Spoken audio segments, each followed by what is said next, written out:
In the quiet village of Burton Abbey, nestled by the River Trent, whispers fill the air like shadows, weaving tales of a man named Thomas Reed. Once a humble carpenter, Thomas was well liked, but envy brewed in the hearts of a few. When the harvest failed and hunger gnawed at their bellies, the townspeople turned on him, accusing him of witchcraft. In a fit of rage and fear, they seized him, dragging him to the village square, where the gavel of mob justice fell heavy upon his head. He was hanged beneath an ancient oak tree that stood watch over the town, his life stuffed out like a candle in the wind. But the villagers were not free from their own darkness. That night, as the moon rose high, a tremor shook the earth. From the grave where Thomas lay, a foul stench of earth and decay wafted through the air. His spirit, furious and betrayed, clawed its way back to the surface, fueled by the need for justice.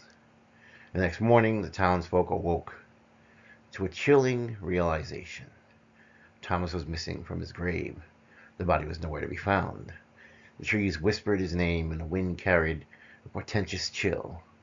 As dusk fell one by one, they began to vanish. The baker, who had thrown the first stone, found his ovens cold and empty, his body twisted in agony before he was silenced forever. The butcher, who had led the charge, met a fate that mirrored his own cruelty. His own knives and axes turned against him, hacked to pieces.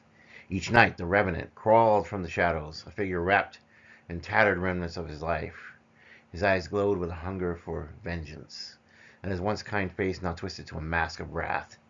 He would appear at the doors of those who wronged him, a specter of despair, and they would find themselves paralyzed by fear, unable to escape the reckoning that awaited them, for justice would come.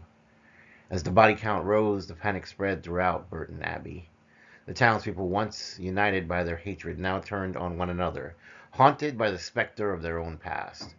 They gathered in hushed meetings, their eyes darting with suspicion. Whispers of curses and dark magic filled the air, yet none dared to speak Thomas's name aloud, fearing it would summon him once more. For what they realized is that actions have consequences. The final night came like a thunderclap. Only a handful remained, their faces pale and drawn. They gathered at the old oak tree where Thomas had met his end, desperate to conjure a way to appease the spirit they had wronged. But as the moon hung heavy in the sky, casting silver beams upon the ground, the earth beneath them began to tremble. Thomas emerged once more, a ghostly figure cloaked in shadows. With each step he drew closer, and the terrified townspeople felt the weight of their sins pressing down upon them. One by one, they fell to their knees, begging for forgiveness, but that forgiveness would never come, because for their actions, there had to be a reckoning. Balance must be had, and the universe caused it to be. As dawn approached, the last of them crumpled in despair. Thomas's vengeance fulfilled. He looked upon the remnants of the life he once knew, the faces of those who had stolen his future. A heavy silence fell, and as he took his final breath, the anguish in his heart dissipated. He was released. He could finally move on. With the last of his strength, he collapsed into the earth, falling into the grave that had once housed him. The ground closed around him, and a peace settled over Burton Abbey. The air lighter as the first rays of sunlight broke through the horizon. The terror and the horror was over. In the end, Thomas's soul found its eternal rest, and the village, though scarred, would carry the tale of the man who sought justice beyond the grave, a pale reminder of the consequences of those evildoers, that a revenant could not rest until the balance was restored. Because of those who thought that perhaps Thomas was weak, that Thomas was subject to their whimsy, that they could do with Thomas as they saw fit, the universe demanded balance. God demanded justice.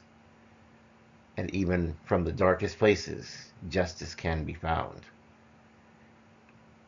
As for the souls of those who fell during that spree, I'd imagine they're burning in hell now. If you like this message, please like, share, and subscribe. For those who are new here, welcome. This is a safe space. If you are a returning subscriber, I appreciate your support and I love you so much. In the name of the Most High God, I wish you peace, I wish you prosperity. I wish you health, wealth, and abundance, and protection for those who deserve it. This is Woodman signing off. Have an excellent night.